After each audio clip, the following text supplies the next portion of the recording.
Hello everybody, this is Hua. Welcome to my storytelling channel.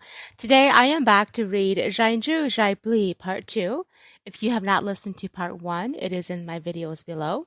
I look forward to hearing all your comments and feedback on the story.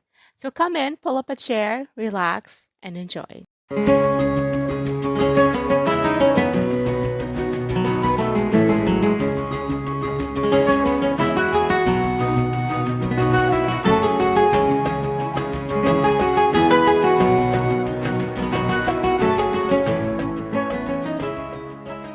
The dirt from the ground was soft and wet as Pavois plucked the carrots from the ground. She shook the dirt off and put it into the bowl beside her as she stood and walked to the entrance of the castle to the preparing hall where servants were busy peeling potatoes and making bread for lunch. It had been a quiet morning as the castle hall began to stir and awaken. She took a peeler and began to peel the skin from the carrots as she heard feet running in, and she looked up to find Mai Sia with a happy smile on her face. She was dressed in a black and white number with a cloak behind her hair in a long ponytail, and her face bright. Pavo asked. Mai Sia hugged her from behind. Yeah,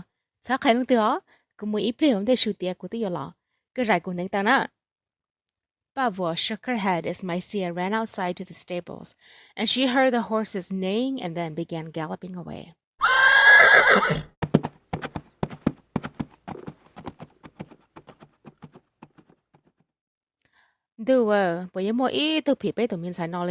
Pavo asked as she continued working.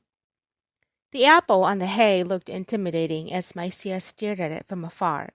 It was smiling, it seemed, laughing and making fun of her. She removed the arrow from behind and put it in place, pulling her bow. She closed one eye and the apple came into zoom, crystal clear. She let go and the wind boosted it out of her hold and aimed directly until the fruit splattered apart, its flesh broken into pieces on the ground. She laughed and then she bent down to pick up another apple from the barrel. When she stood up, a young man wearing a blue tunic and black pants was standing before her with an apple in his hand. He had long hair and very dark eyes, looking smug and confident as he leaned against a stack of hay. Mai Sia asked. He smiled and his face doubled its attractiveness.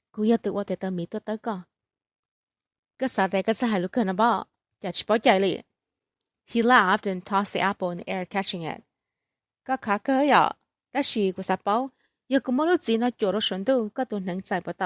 Mai Sia laughed.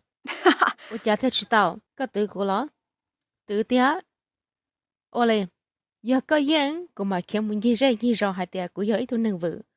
Họ ya có sư, she cut him off. Của yin chỉ sư liao. Có chỉ tao bao của đua sữa.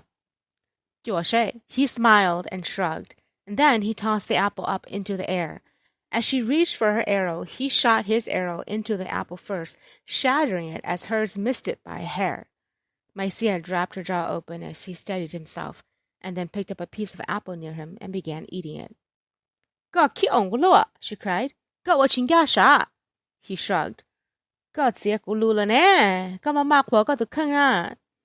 Mai Sia dropped her bow and arrow and cut across to where he stood. He swallowed and then shrugged his shoulders.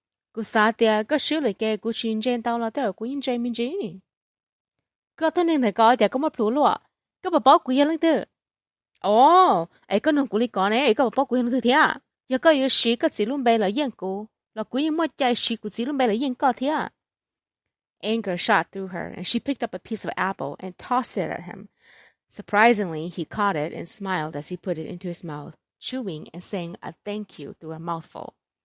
Mai Sia turned on her feet, picked up her bow and arrow, and leapt on her horse as he stood where he was. She rode the horse back to the stables and got off just as Pavo came running out to meet her. Mai Sia, she cried. Not in the mood for another marriage arrangement dating setup, she ignored her handmaiden as she walked into the grand hall. And who should be standing before her father but the man who ruined her mood? He sat comfortably in the chair before her father as he was eyeing her attire. For the first time, she didn't care how she presented herself. Mai Sia, Hussein said as she came in, Mai Sia wanted to smirk as she stared at his smug smile. Tu Nkauj. He stood and smiled brightly. Tu mi mo Mai Sia. Tu ka lu xia gần đây mình gì em nông của sinh lũ trong tô mà. Có bảo bảo tia của là trong lý nào sư. Cũng sẽ lũ đằng xia thế mà. Ta sĩ của sáng trong lý có nị kia lần thứ hai tu chân tổ có lu số lúa rồi đó. Khi của thiếp bảo tao tu mi mùa đã xuống đã nứng. Before Mai Sia could control herself, she yelled out. Cần chỉ một tổ ở lúa. Có thứ chọc lâu chả chẳng muốn chỉ một tổ phỉ của dĩ cho lý con nị chỉ nhau qua tổ khó chứ sinh. Her father slammed his hand on the table. Mai Sia, sai có lúc hắn giao sợ. Để cái chỉ sai của tôi chỉ có tài lý. The man smiled and he took a drink from his cup of tea. Chỉ có tài, sao để có lần chạy. Bây giờ tôi cái đấy tôi nó, nhầm lòng chân chạy chỉ rải xe lên nó. Giờ lần từ rải nắng rải tờ, rải xe rải bờ. Cái chỗ li, tôi chúa sợ lần đó bé thả. Cái lần chạy nó, khen giang bọn cô tôi su. Mai Sia turned to find him smiling as he put the teacup down. And then he filled 2 cups of tea and stood up, bringing both in his hands. When he reached her, a smile was on his face as he handed one to her. Từ múa, đồ cô hỏi có chơi ye, e là bỏ cùng bè. Có một sao tư có bỏ cô, có thể lý kỳ tao cô, he said. Mai Sia felt her insides began to shake. He was making fun of her, and he did it in front of her father, daring her to go against him. Fine, if this was his style, she was going to show him how she welcomed men who made the wrong moves. Oli, vì có hai tia cũng dám bảo tổ sư, chỉ chia của họ có khó đề. Nếu có trọ bỏ cô, có chẳng hai luôn đa luôn gì tờ tôi có luôn giàu thế kể. Có thể của mua lũ hại. She took one cup from his hand and drank it. As he smiled and was about to drink the other cup, she reached out and took that one as well, and drank it too. The surprise on his face as he watched her swallow both, and then she turned to her father and smiled her greatest smile. Chị hóa tài, chị nào mua có mặn đó thả sen, nương bá bộ yên tế giàu trú của nha. She turned and left as her father slammed the table yet again, shouting her name. Queen Jillian entered the hall where Hussein was sitting at the table, with the food being served. Hot bowls of soup, fresh lamb meat, and fruits were being placed around. She adjusted the gold sleeves on her black dress and walked to sit down beside him. In walked Nkauj wearing a pale pink gown, with her hair all done up and pearls cascading down her earlobes. She came to sit opposite Jillian as the servants poured the wine in their cups. Mai Sia and AiniSua both descended down the stairs and joined the table as the servants all left the family to eat in peace. Nu nói hãy nu rong hẹn, vì cụ chế nên sợ đời là cùng cụ lúc trong mỏ, Hussein said. Là bên nơi bên mỏ kề. Lúc tư trọ là nà lỡ, lúc này nhớ trọ chế kì. Jillian smiled and she looked to her daughter, Mai Sia. Mai Sia, cô nói tiền, hôm đó mới tú tòa, nung có lũ mống. Giờ lý có bộ nhẹ nữa thế. Mai Sia caught her father's glare and she smiled. Nia, cô lưu xia, có những bao rong tệ của nhẹ tu rong lý kia. Tu non chơi rong lý cụ gì thế lý kia tu chủ bế chế. Hussein cleared his throat. Cụ chế nhớ có gì nhá nó. Ổn tệ yếu hai lũ thó sai có luôn kêu. Lý có cho lũ có rong lòng. Jillian smiled. Mai Sia, cô thó khó có.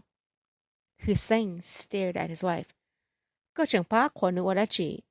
Nữ tư ở sau, chỉ nhớ có ở lần nhờ yếu tao khó khẽ còn nữ chỉ sót cho lý nó. Jillian turned to her husband and a flicker of a sadness moved across her eyes. Mị gì hóa tại. Nhà cô chỉ khó nữ, có tư chỉ khó ý ạ. Ý lần xài chắc kể tôi xía chỉ mua chạy sạch chỉ sáng gỡ, cô in tao rộng. Chả mua anh nữ tư Mai Sia chú của tồn hành tàu nữ lúc xía thế đi chỉ tờ. Gì hóa tại? Nkauj interrupted from the other side. Cứ xa tia xây nè hóa tại Jillian chỉ sợ khó khăn này kể.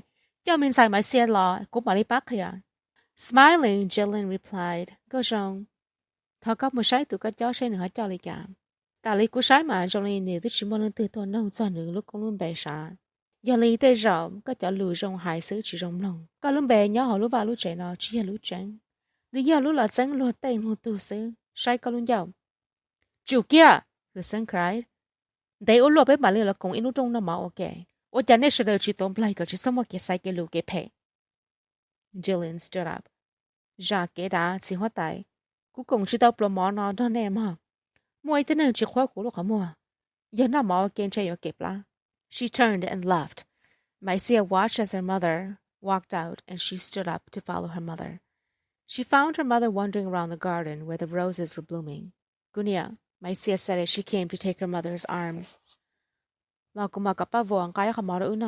Jillian turned around and placed her hand on her daughter's cheek.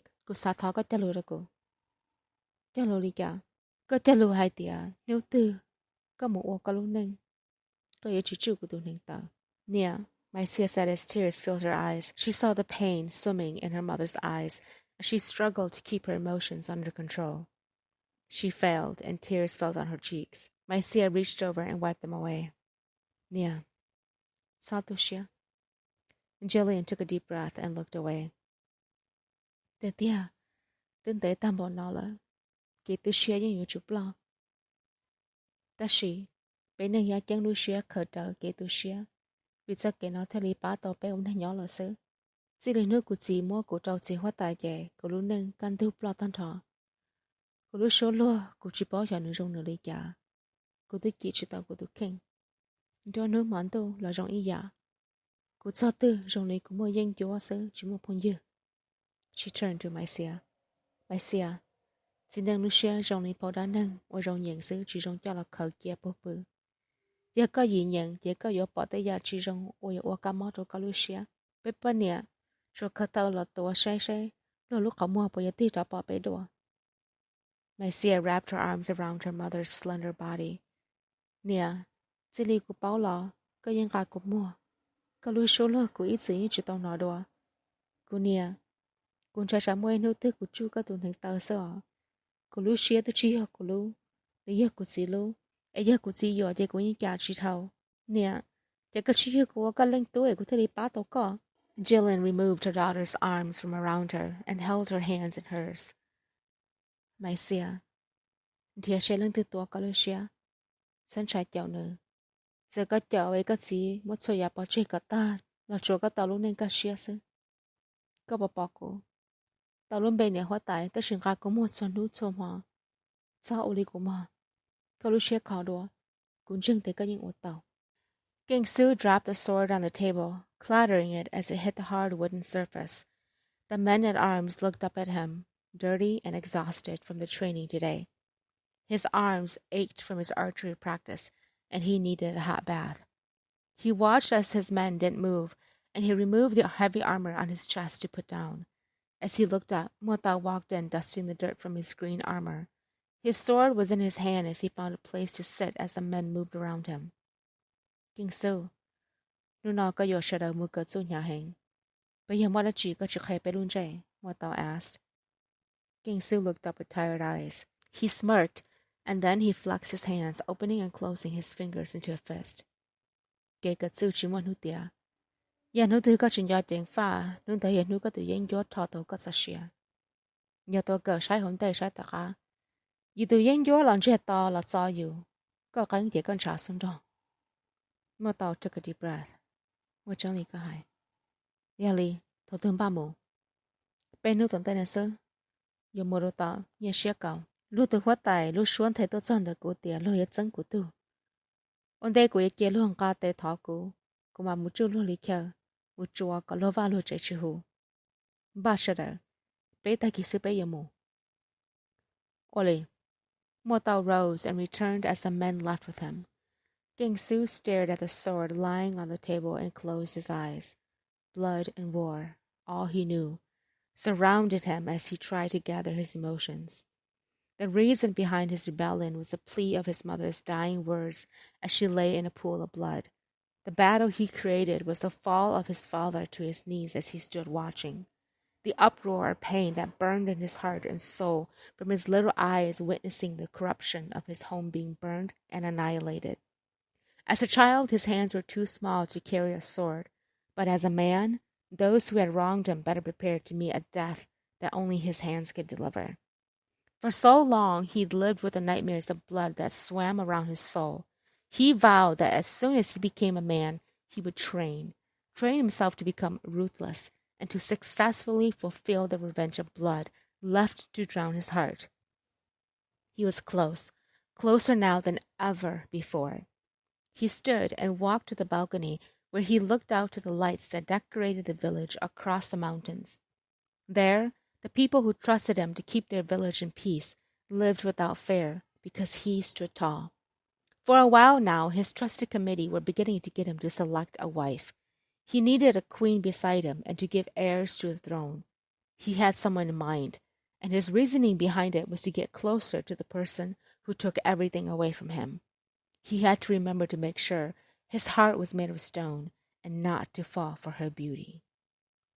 Thank you, everybody, for listening to Part 2 of Zai Plig. Part 3 will be out shortly.